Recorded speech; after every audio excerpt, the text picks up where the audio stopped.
Welcome back. Still to come, EastEnders actress Layla Morse talks about Big Mo's return to Walford and what it's like having a Hollywood star as a brother. But first, Kian Egan is back with an entertainment guide for your weekend. I think this room has rodents. Kian Egan.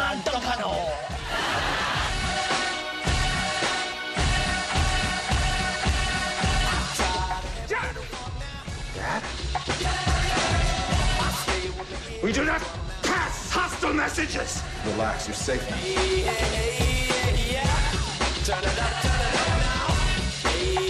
Someone's got to stop him. Attaboy. OK, first up, what to watch on the box? Yes, indeed. So, Jonathan Ross is the big show on Saturday night, ITV1 at 9:20. This week he has Ant and Dec on. Now, everybody loves Ant and Dec. They actually are on to talk about the comeback of the big Saturday night TV show, Saturday Night Takeaway, which has been off the screens for quite a while. That's coming back next Saturday, so that's going to be a big one to watch. Ant and Dec are there after winning the 12th year in a row. They won the National TV Awards for Best Entertainment Presenters. Also on the show, we have actor Tim Roth and rapper Kesha. But we have a little bit of clip of Ant and Dec talking about their PJ and Duncan years. Have a look at this.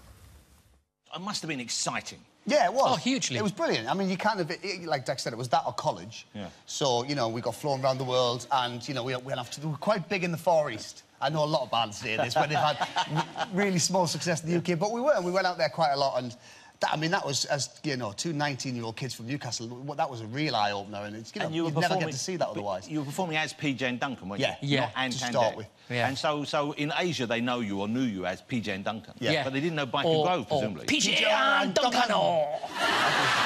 See, what I love is they don't do many TV interviews. Yeah. That's exactly what I was going to say. It's true, so though. nice to see them like this. Well, they're normally on the other side, isn't it? So it's great to kind of see them sitting back and relaxing and not having, you know, having to control the TV exactly, show. You know, just enjoy it's themselves. nice to see them just be themselves. So moving on, Dancing on Ice. This is on Sunday night at 6:15, and then the results show at 8:30. So last week we saw Joe Pasquale leave, which is a shame. He was a real character for the show. Now this week there's a slight bit of a twist. There's only 6 celebrities remaining. So what they're going to do is everybody's going to perform as normal with their own partner, but then they're going to be split into 2 teams. So there's going to be 2 teams of 3, and basically they're going to perform a kind of group performance, shall we say. Then the winner of the group performance, this is a bit of a tongue twister, the winner of the group performance basically gets double points on their solo performance. So, does that make sense? Yeah, yes. It does. Yes. OK, so the judges will vote for each team, and the team leaders, Matt has chosen Luke and Gareth, and Beth has chosen Samia and Keith in her team. So it should be a good twist this week. Who do you think's the strongest? Do you know something? I think Beth is very strong. Yeah, but I think Samia's good. But Samia every week has failed to impress Jason. Yeah. Tough nut, you know. She's just he's always saying that she's just kind of, you know, being lifted up in the air and she's not doing enough of her own thing. Yeah, but you know what? When you do get him on side after a bad run, that really helps. Yeah. And also, I want to know if Tor Valentina can mention anything this week. Of course they won't. Their little snog. They're snogging years. Mr. Selfridge. Mr. Selfridge. I love this show. I still haven't seen it, but I'm a huge... what are you doing, Emma? I've got children. This is amazing. Huge Jeremy Piven fan. Oh, yeah, he's brilliant. He's unbelievable. incredible. Amazing in Entourage as well. That's when I really fell in love with him. But he plays this part so well. Obviously, it's about the Mr. Selfridge who comes across from America, opens up the Selfridge's store, and you know, obviously the Selfridge's store is nationwide now, such a big store.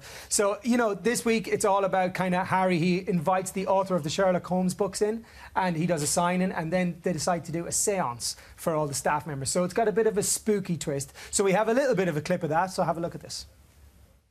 Sir, you've not been invited. I must politely ask you to... I must ask you to... Kindly leave us, good sir.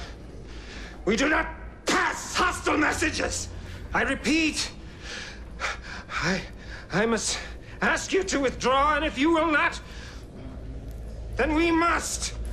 The séance is over! Break the circle!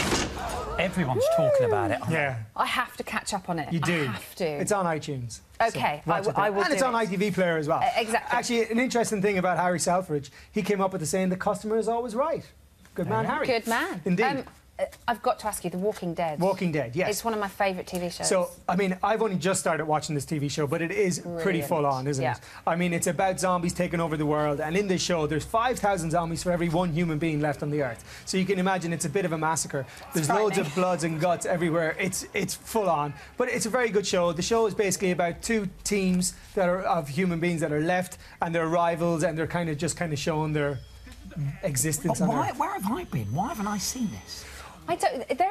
Is it series 3 that's on now? It's on series 3 at the minute. I've only seen series 1. I'm a little bit behind. Right. And this is actually on Fox tonight at 10 o'clock. But this is actually the second half of season 3, if you like.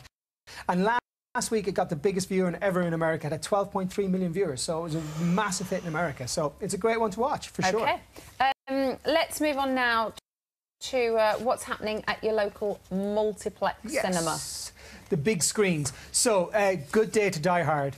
We all love Die Hard movies. Absolutely brilliant. Bruce Willis is back. Sorry, yeah, it is Bruce Willis is back as John McClane. And this is the 5th Die Hard movie. It's hard to believe that he's made 5 already. This is a typical Die Hard movie. Loads of explosions. You know, his actual... the kind of thing... The movie is based on his son, where he goes off to Moscow and, you know, they get in all sorts of trouble, blow up loads of things. Let's have a look at a clip.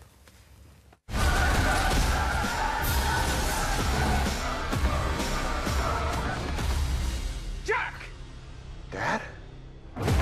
This is what you've been doing? 007 of Plainfield, New Jersey. Relax, you're safe now.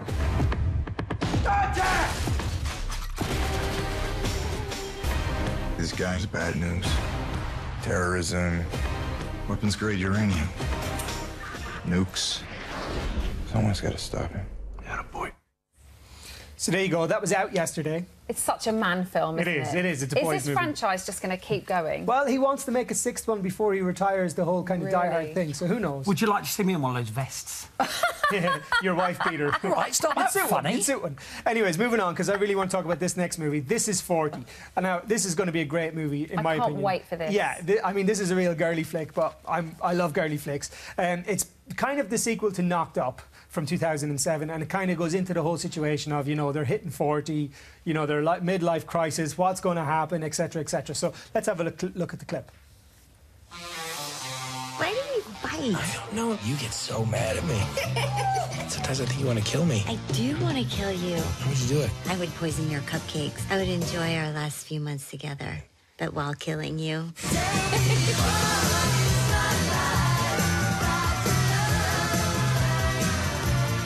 Buddy. You know, I brought a magic cookie. I don't feel anything. Do you?